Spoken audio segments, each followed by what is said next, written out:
오직 예수님, 오늘도 복된 주일을 맞이하여 주의 전에 나와 예배드리고 또 영상을 통하여서 예배하는 여러분들 심령과 삶 가운데 그리스도의 은혜와 평강이 차고 넘치시기를 주님의 이름으로 축원합니다. 오늘 저는 창세기 1장 1절로 5절 말씀을 통하여서 태초에 창조의 의미가 어떤 의미를 우리에게 가져다 주는가 하는 제목으로 하나님의 말씀을 전하고자 합니다. 우리가 예수님을 믿는 사람들은 누구나 창세기 1장 1절은 잘 압니다. 태초에 하나님이 천지를 창조하시느니라. 누군가가 만들어졌기 때문에 세상이 있다는 얘기입니다. 그러면 하나님께서 지구만 창조하시는 게 아니라 우주 전체를 창조하시는 분이 하나님이시다. 그러면은 그 창조하는 과학적인 의미도 있지만은 구속자적인 측면에서 봤을 때는 하나님의 창조 사역을 통하여서 우리에게 가져다주는 의미가 무엇인가? 오늘 말씀을 통하여서 함께 은혜를 나누고자 합니다. 예수님께서는 천지를 창조하실 때도 함께 하시는 삼위일체 하나님이십니다. 구속자적인 측면에 봤을 때 진리의 빛으로 오시고 구원의 빛으로 오시는 그 예수님이 창조 사건을 통하여 우리에게 가져다주는 의미가 무엇인가? 그러니까 천지를 창조하셨다는 것은 아주 우리가 인간적으로 생각할 때는 도저히 이해가 되지 아니하는데 말씀으로 천지를 창조하셨다는 것입니다. 이게 예수님의 진리고 구원의 진리입니다. 그러면은 바로 예수님께서 천지 만물을 창조하시는 하나님의 창조 사역을 통하여 우리에게 가져다주는 의미는 어떤 것인가? 그래서 제가 자주 얘기하죠. 구약 성경은 앞으로 오실 예수님에 대해서 기록했고 신약 성경은 오신 예수님에 대해서 기록했다. 그러면 모든 성경을 통으로 예수님으로 봐야 된다. 그래서 누가복음 24장 27절이나 44절에서 모든 모세 오경이나 선지자의 글이나 시가서나 다 예수님에 관해서 기록됐다고 성경은 말씀하고 있습니다. 그러면 천지 창조 사역을 통하여서 우리가 예수님으로 보는 수건을 벗겨서 보는 눈이 열려진다면 오늘 말씀이 이해가 된다고 생각이 듭니다. 그러면 첫 번째로 우리 2절 말씀 한번 읽어봅니다. 2절 시작. 땅이 혼돈하고 공허하며 흑암이 깊음 위에 있고 하나님의 영은 수면 위에 운행하시니라. 아멘. 그러니까 창조하실 때 그때 당시에 땅이 혼돈하고 공허하며 흑암에 사로잡혀 있다. 이 말씀은 바로 인간이 죄 아래 있는 인간의 모습을 그대로 드러낸다. 그러니까 창조할 때 혼돈하고 공허하고 흑암이 있다는 것은 우리 인생은 예수님을 알기 전에는 우리 인생이 공허하고 혼돈 가운데 있고 흑암 가운데 있고 죄 가운데 있다. 땅은 모든 물질로 구성되어 있죠. 그래서 물질 세계 전체를 의미하는데 우리가 사는 우리의 인생은 예수님이 알기 전에는 죄 가운데 있었고 혼돈 가운데 있고 공허하고 혼탁하는 인생을 살 수밖에 없다는 것입니다. 그러면 여기서 흑암이라는 성경의 원어 히브리에 보니까 호세크라는 단어를 쓰는데 불행, 파멸, 죽음이라는 의미를 나타내고 있습니다. 흑암은 어둡죠. 어둠 가운데 있는 것으로 끝나보지 아니고 인생이 결국은 불행해지고 파멸해서 죽게 된다는 의미를 나타내고 있습니다. 죄 아래에 있는 우리의 인생들은 어떻게 열심히 살고 예를 쓴다 하더라도 비참하기 그지없다. 끔찍하다. 불행해진다. 파멸에 이끌어진다는 사실입니다. 그런 천지 창조를 통하여서 우리에게 가져다 주는 의미는 예수님을 알기 전에는 죄 아래에 모든 사람이 다 있다는 얘기입니다. 그렇기 때문에 불행해질 뿐만 아니라 죽음을 치닫기 위해서 살아간다. 예수님께서 공생애를 시작하기 전에 40일 동안 금식하시고 나서 또 마귀로부터 시험을 당하죠. 그래서 처음에 시작할 때 마태복음 4장 15절로 16절에 보니까 사역 직전의 세상을 이렇게 표현하고 있습니다. 우리 함께 읽어봅니다. 시작.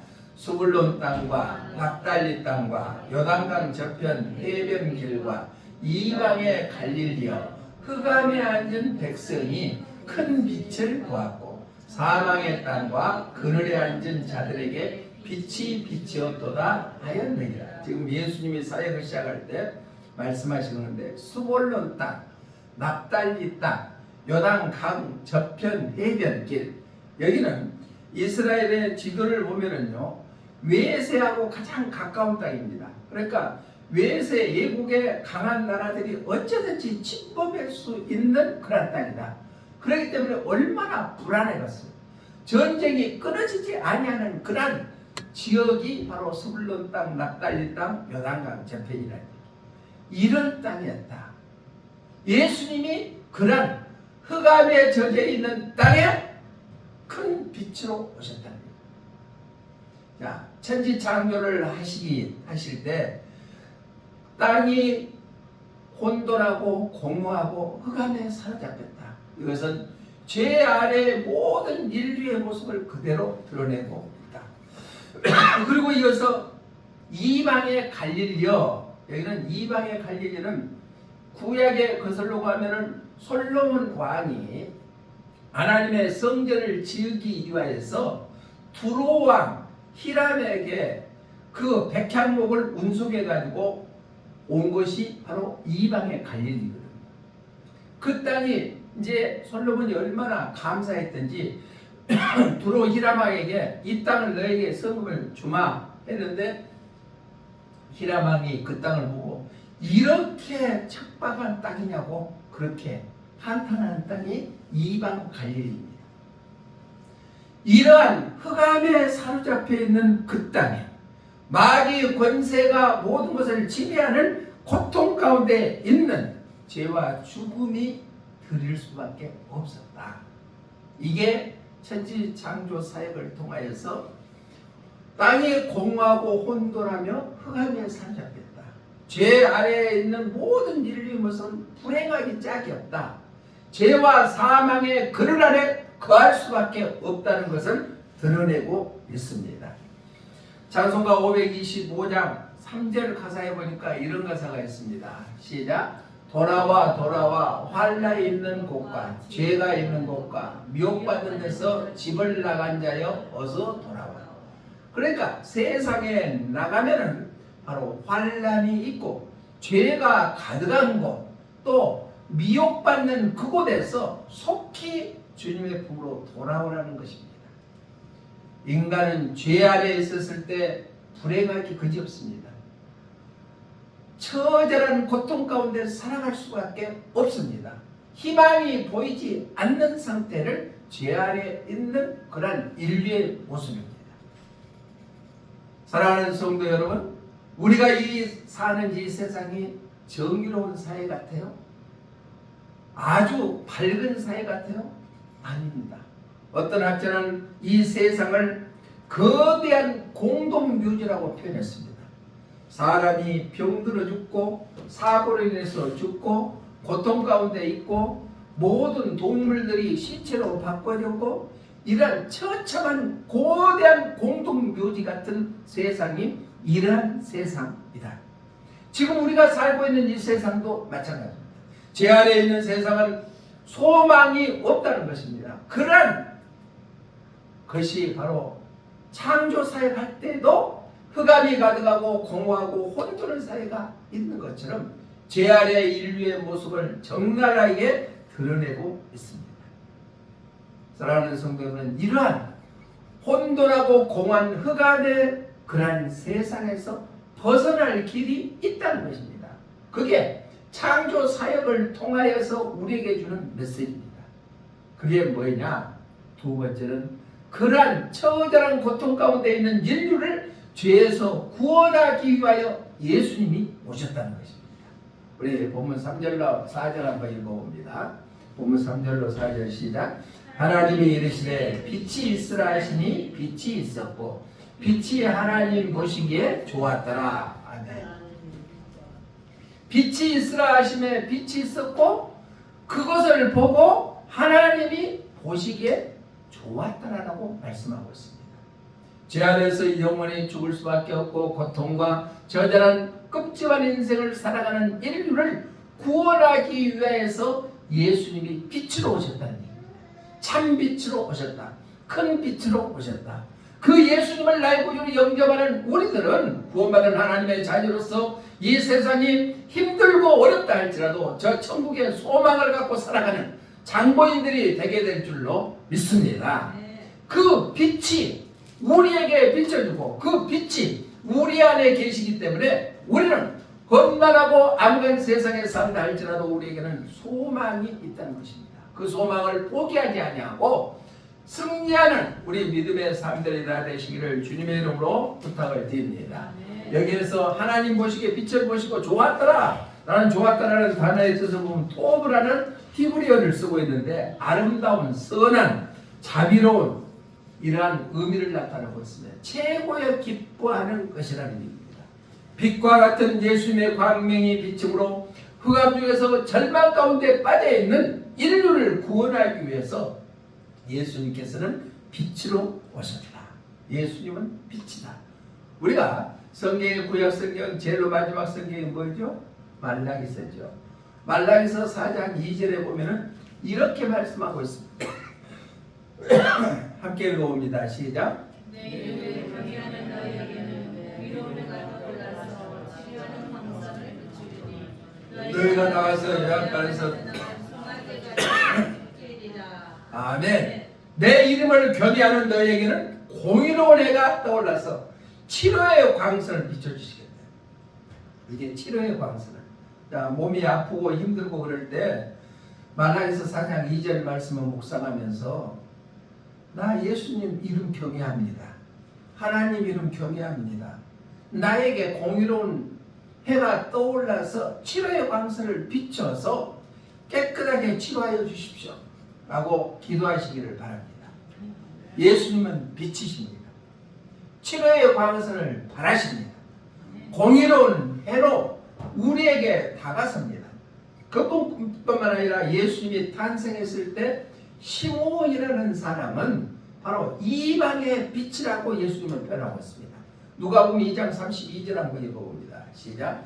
이방을 비추는 빛이요 주의 백성 이스라엘의 영광이니이다 하니. 아멘. 그러니까 예수님은 어두운 세상을 밝게 비추는 빛으로 오셨다는 얘기예요. 구원의 주님으로 이 땅에 오신 줄로 믿습니다. 그 예수님이 나의 주인이시고 그 예수님이 나의 구원주이신 줄로 믿습니다. 그렇기 때문에 우리가 흑암에 사로잡혀있는 이 세상에 산다 할지라도 그 예수님을 의지하고 살아갔다는 거예요. 빛 대신 예수님을. 그뿐만 아니라 사도 요한복음 1장 4절에서 이렇게 말합니다. 시작. 그 안에 생명이 있었으니 이 생명은 사람들의 빛이라. 예수님을 칭하여 빛이라고 말씀하고 있습니다. 찬송가 84장 1절 가사에도 보니까 이렇게 씌워졌습니다. 시작. 온 세상이 캄캄하여서 참 빛이 없었더니 그 빛나는 영광 나타나 온 세상 빛이었네. 이 세상의 빛은 오직 예수님. 믿으십니까? 어둠에 사로잡혀 있는 이 세상에서 죄에서 구원하기 위해서 이 땅에 오시는 예수님이 바로 천지 창조를 사역하실 때 빛이 있으라 하심에 빛이 있었고 하나님 보시기에 빛을 주었더라 라고 표현하고 있습니다. 하나님의 말씀을 우리가 봤을 때 그냥 문자적으로 해석할 것이 아니라 그 안에 내포되는 것을 우리가 깨닫고 살아가는 것이 중요하다. 자, 콘스탄티노 신조 381년에 성경은 예수님을 빛이라고 했는데 그때 당시에 교부들 시대에 참신하고 신한 교부들은 예수님이 빛이라는 것을 그대로 표현했습니다. 그분은 하나님께서 나신 참 하나님이시요 빛에서 나신 빛이시요 참 하나님에게서 나신 참 하나님이시며 성부와 같은 분으로 나음과 지음을 받은 분이 아닙니다. 오히려 그분을 통하여 만물이 지음을 받았습니다. 라고 고백했습니다. 예수님은 빛 중에 빛이요 세상의 빛으로 우리를 비추기 위해서 죄악 가운데 흑암 가운데 있는 우리를 구원하기 오신 분이 바로 예수님이신 줄로 믿습니다. 그 예수님을 믿는 자마다 멸망치 아니하고 영생을 얻게 하려 하신다고 우리에게 말씀해주고 있습니다. 그러면 창조 사역을 통하여서 하나님이 천지를 말씀으로 창조하시고 나서 온 땅이 공허와 흑암과 혼돈이 있는 그러한 시대는 것은 죄 아래에 있는 인류를 전부 다 불행 가운데 있는 것이다. 그 불행에서 흑암에서 건져주기 위해서 빛으로 예수님이 오셨다. 빛이 있으라며 빛이 있었고 그 빛이 하나님 보시기에 좋았더라고 말씀했습니다. 그러면 그걸로 끝나버린 것이 아니라 구원주로 오시는 예수님께서는 재림할 때 심판주로 오신다는 사실입니다. 예수님이 재림할 때는 심판주로 오신다. 항상 제가 강조했지만 우리는 시작이 있으면 끝이 분명히 있다는 것입니다. 심판은 반드시 있다는 얘기입니다. 이 세상에서 실정법을 위반했을 때도 재판장에 가면은 선과 악이 구분돼서 결국은 심판하는 것처럼 우리도 하나님 앞에 심판날이 있다는 것입니다. 우리 4절로 5절 한번 읽어봅니다. 시작.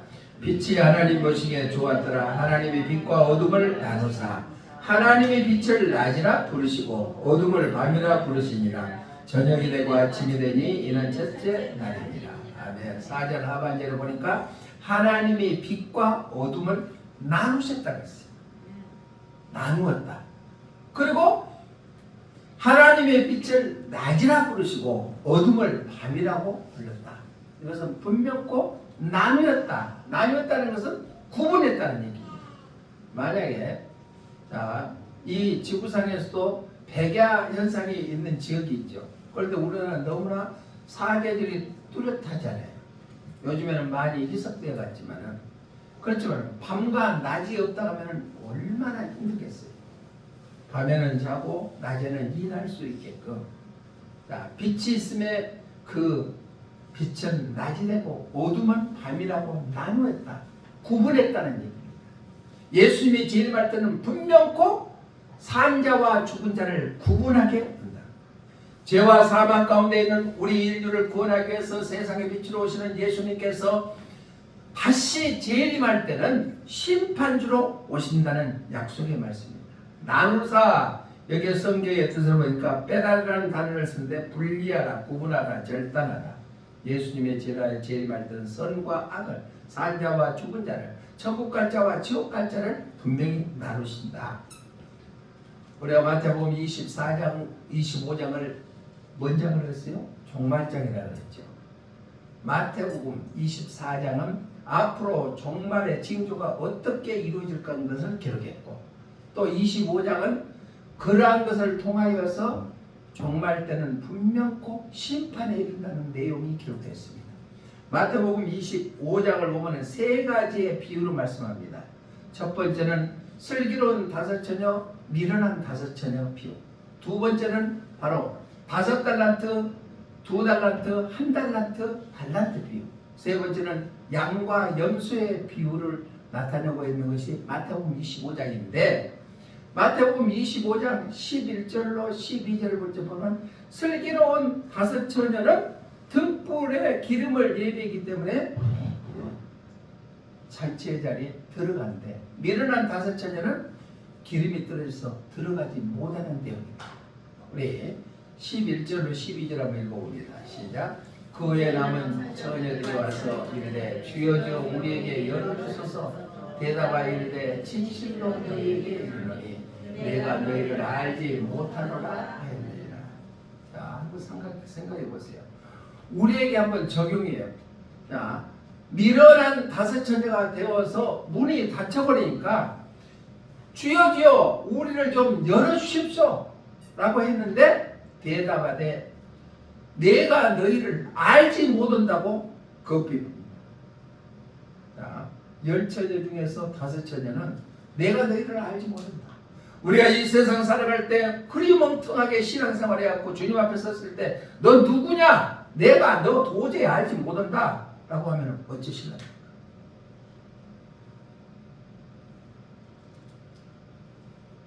이 세상이 좋다고 세상을 쫓아 살아가고 내 생각과 내 뜻대로 살아서 주님 앞에 섰을 때 너 내가 도무지 알지 못한다 하면 어떠시겠어요? 여러분들 자녀들이, 여러분들 부모님들이 찾아갔는데 나 모른다 해보면 얼마나 마음이 무너지겠어요. 그러니까 주님 앞에 섰을 때 또 5달란트, 2달란트, 1달란트를 갖고 5달란트, 2달란트를 열심히 일해가지고 그대로 배로 해갖고 갔다. 1달란트는 땅에 묻어갖고 갔다 왔어요. 29절로 30절 한번 봅니다. 시작. 물을 있는 자는 받아 풍족하게 되고 없는 자는 그 있는 것까지 빼앗기리라. 이 무익한 종을 바깥 어두운 데로 내쫓으라. 거기서 슬피 울며 이를 갈리라니라. 주님 앞에 섰을 때 슬피 울며 이를 갈지 아니하더라. 우리는 5달란트가 됐든 2달란트가 됐든 열심히 해서 주님이 원하는 그런 주님의 일들을 감당하시기를 주님의 이름으로 축복합니다. 이게 종말 때 심판에 이른다는 얘기예요. 갈라놓는다는 얘기입니다. 구분한다는 얘기입니다. 양과 염소의 비유도 마찬가지입니다. 35절 한번 봅니다. 시작. 내가 줄일 때 너희가 먹을 것을 주었고 목마를 때 마시게 하였고 나그네 되었을 때 영경하였고. 그러니까 양 같은 삶을 살면은 예수님을 그렇게 섬겨야 된다는 얘기입니다. 그러니까 언제 그랬어요? 라고 얘기합니다. 그런데 내 주위에 어렵고 힘든 자들에게 베푸는 것이 예수님께 하는 것이다. 또 45절로 46절 한번 봅니다. 시작.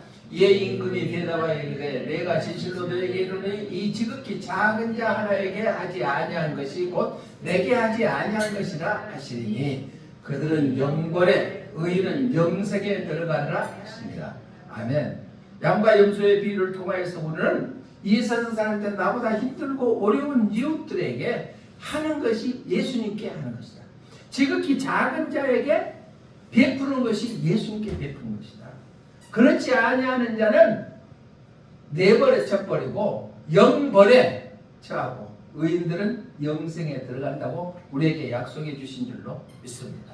사랑하는 성도 여러분, 우리는 언젠가는 주님 앞에 설 때가 다가오게 될 줄로 믿습니다. 예수님이 재림할 때 우리는 산자의 편에, 양의 편에, 슬기로운 5처녀 편에, 또한 5달란트, 2달란트 받은 그런 편에 서는 우리 모두가 되시기를 주님의 이름으로 부탁을 드립니다. 미국의 한 대도시에서 대낮에 차가 뿡 가다가 어느 청년 하나 치웠어요. 그래갖고 그 청년이 길바닥에 쓰러져 있었습니다.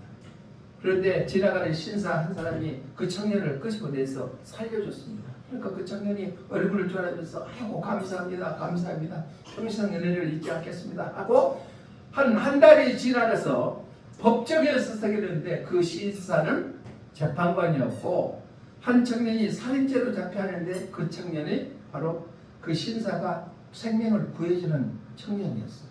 그래서 청년에게 재판관 얘기입니다. 마지막으로 피고인은 할 말이 있는가? 라고 하니까 예, 재판장님 저 아시잖아요. 저 살려주셨잖아요. 이번 한 번만 살려주면 올바르게 살겠습니다 라고 얘기합니다. 그때 재판장이 하는 얘기가 내가 그때는 내가 네 생명을 살려줬지만은 너는 다른 생명을 빼앗았기 때문에 나는 재판장으로서 너를 재판할 수밖에 없다. 판결을 내릴 수밖에 없다. 라고 판결을 내렸다는 기사를 봤습니다. 우리는요, 의로운 것은 의로운 것이고 세상적인 것은 세상적인 것으로 끝나버립니다. 그러나 주님 앞에 설 것을 우리는 기대하면서 죄와 어두움 사이에 있는 그런 자들은 반드시 심판에 이른다는 겁니다. 오늘 천지 창조 사역을 통하여 우리에게 가져오는 메시지를 다시 한번 우리가 기억하면서 5일부터 시작되는 사순절 기간 동안에 우리 나 같은 죄인은 죄와 어둠과 혼돈에 사로잡혀있는 그런 이 세상에 모두가 불행해 있는 그런 죄인들 세상에 예수님께서 빛으로 오셔서 그를 믿는 자마다 멸망치 않고 영생을 얻게 해주셔서 우리에게 구원의 기쁨을 허락해 주셨고 다시 오심하고 약속하신 재림의 예수님은 분명코 심판주로 오신다는 사실을 우리가 다시 한번 깨달아서 하나님 보시기에 합당하는 삶을 살아 주님 앞에 섰을 때 잘했다 칭찬받는 우리 모두가 되시기를 주님의 이름으로 축원합니다. 축원합니다. 하나님의 말씀을 말씀으로 받는 자에게 하나님의 놀라는 은혜가 넘치게 될 줄로 믿습니다. 기도하겠습니다. 좋으신 하나님 감사합니다. 천지 창조 사역을 통하여 예수님의 제약된 세상에 우리를 구원하기에 빛으로 오셨고 또 재림할 때는 심판대로 오신다는 사실을 다시 한번 깨닫게 하여 주셨사오니 우리가 예수님 잘 믿어서 천국을 소유하는 저희들 되게 하여 주시옵소서. 다시 오실 예수님 이름으로 기도드리옵나이다. 아멘.